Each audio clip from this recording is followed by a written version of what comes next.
This is Tim Bryce with my column titled, A Fresh Perspective of Donald J. Trump. To understand the mind of our 45th president, Donald J. Trump, one need only go back approximately 100 years in American history and study the character of our 26th president, Theodore Roosevelt, or TR. Considered one of our greatest presidents of all time, see Mount Rushmore. In author Daniel Ruddy's recent book, Theodore the Great, published in August, just prior to the 2016 general election, an uncanny resemblance emerges between TR and Trump.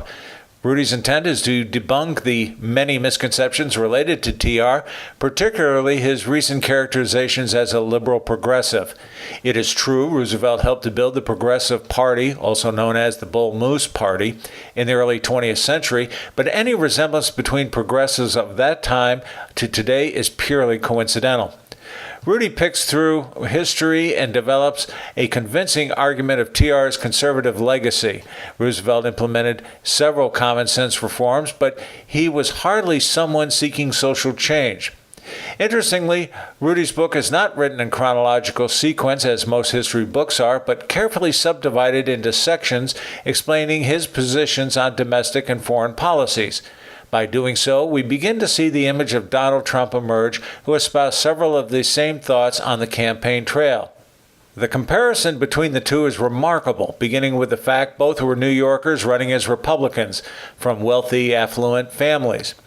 TR sought public service as his path to greatness. Trump developed a real estate entertainment empire. Despite their wealth, both felt the plight of the common people and wanted to be considered their voice. Hence, they were elected more as populist candidates as opposed to any formal ideologue. Both strongly believed in American greatness and despised liberal socialism. Just like Trump, TR viewed himself as the spirit of America, wanting the same things for the country as he was blessed with, such as fame, power, and glory. Roosevelt and Trump preferred proven experience over theory, particularly as it applied to social schemes, which TR commonly referred to as educated ineffectives. Teddy was fond of saying, quote, "It is well to keep in mind the remark of Frederick the Great that if he wished to punish a province, he would allow it to be governed by philosophers," end quote. Roosevelt and Trump both looked for practical solutions as opposed to academic theory. Ideology was not considered as important as getting the job done. In Trump's case, Republican conservatives and libertarians attacked him during the course of last year's campaign, accusing him of not being a true blue conservative. As a businessman, Trump has been trained to look at both sides of an issue before rendering a decision. The same is true with TR. The morality of Roosevelt and Trump are remarkably similar. For example, both believed each person must lead a worthy and productive life. As Ruddy writes regarding Roosevelt, quote, that it should be a strenuous life of duty, hard work, and self-sacrifice, end quote. Both see faith and family as important attributes of the American character, and that religious belief was essential for an orderly society. Both TR and Trump were wary of big government, detesting bureaucrats who wasted money. In Roosevelt's case, he was accused of making the government too big. The reality, though, was he wanted to increase the power of the government, which at the time had been ineffective, not to simply create a behemoth. TR saw himself more as a reformer as opposed to a progressive. To illustrate, he created the Food and Drug Administration to protect consumers from such things as tainted meat, food, and drugs. He was widely regarded as a trust buster to protect the rights of workers and arbitrated an end to a national coal strike. He also called for the creation of a federal agency to regulate big business, hence the creation of the Federal Trade Commission. He did not do this to conform to any ideologue, but out of necessity for the people, which he referred to as a square deal for them, and the people loved him for it. In foreign affairs, TR believed in speaking softly but carry a big stick, a motto which appears to be Trump's approach for his administration.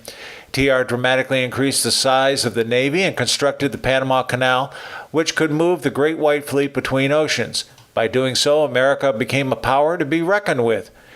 This did not lead to war, but gave TR the means to quietly negotiate settlements with other countries. By doing so, America became a world power on the same level with Britain and Europe. In Trump's case, he wants to rebuild the military so he too can speak softly with other countries. Roosevelt also negotiated the end of the Russo-Japanese War, which earned him a Nobel Peace Prize. His artful negotiation to settle matters between the Russians and the Japanese, while subliminally protecting American interests, was masterful. It was also at this time when the special relationship between Great Britain and America was born, thanks to the diplomacy of TR.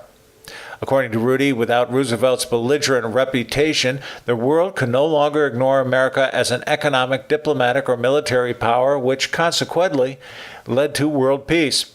Never before had America been so respected in global affairs. Trump's unpredictability will likely earn him a similar belligerent reputation, as he will undoubtedly negotiate softly with a big stick, be it through the military or economics. There are two other subject areas where TR and Trump share views: in immigration and civil service reform. TR was happy to welcome immigrants to America provided they adapted to our culture, not the other way around. He further believed immigrants with, quote, a low moral tendency or an unsavory reputation, end quote, should not be allowed into the country. Trump feels likewise. As to civil service reform, TR acted like a rugged, no-nonsense sheriff of the Old West bent on cleaning house. Trump shares these same opinions, particularly in breaking the stranglehold government bureaucrats have over companies, thereby becoming an impediment to conducting business. Remarkably, both TR and Trump were strong supporters of the Second Amendment for gun ownership. In fact, TR was well known to carry a revolver with him both during and after his presidency. One area in particular where the comparison is so vivid was in their fight with the liberal press, particularly the New York Times and Washington Post, who constantly attacked them. Consider these quotes from the Post regarding TR. Quote, he has taken many prizes as the very prince of bumptiousness and the high priest of brutal arrogance. Habitually, he is well-mannered, well-educated, quick-witted gentleman. Sporadically, he is perhaps the most thoroughly Boeotian hoodlum who has ever been smuggled into polite society, end quote. Another quote says, he is conceited to the point of bursting and opinionated beyond the resources of descriptive writing, end quote. Such characterizations of Roosevelt by the press could have easily been written about Trump today, and probably worse. The parallel between Roosevelt and Trump is striking. They share many of the same opinions and see the world in the same manner. Trump's edge over Roosevelt is in the area of finance, where Teddy was self-admittedly weak. Trump's expertise should, in theory, be conducive for improving trade, returning companies to America, adding jobs, and building a stronger economy. If Trump and TR were to somehow change places in history, there is little doubt the liberal left would want TR's head on a plate and Trump's face would be on Mount Rushmore. By refuting Trump, the liberals are refuting the legacy of TR, the president who made America a world power in the 20th century. Why the change in attitude among the people? What is different between then and now? Several reasons come to mind, starting with substantial changes in technology affecting us socially, medically, militarily, economically, and politically. In particular, the people now have sophisticated technology greatly affecting communications, entertainment, and use for the dissemination of news and information. By doing so, an enormous media industrial complex has arisen, affecting how people think. Over the last 100 years, we have also witnessed substantial changes in morality. Our perspectives on such things as divorce, bankruptcy, homosexuality, drug abuse, etc. have changed greatly. Lastly, today we have citizens who are far less educated in history and government than our predecessors, making them more amenable to socialist values. Their false perceptions in how the country works has led to an arrogance of ignorance, making them more pliable to manipulate. All of this today impacts how we perceive our politicians, particularly the President of the United States.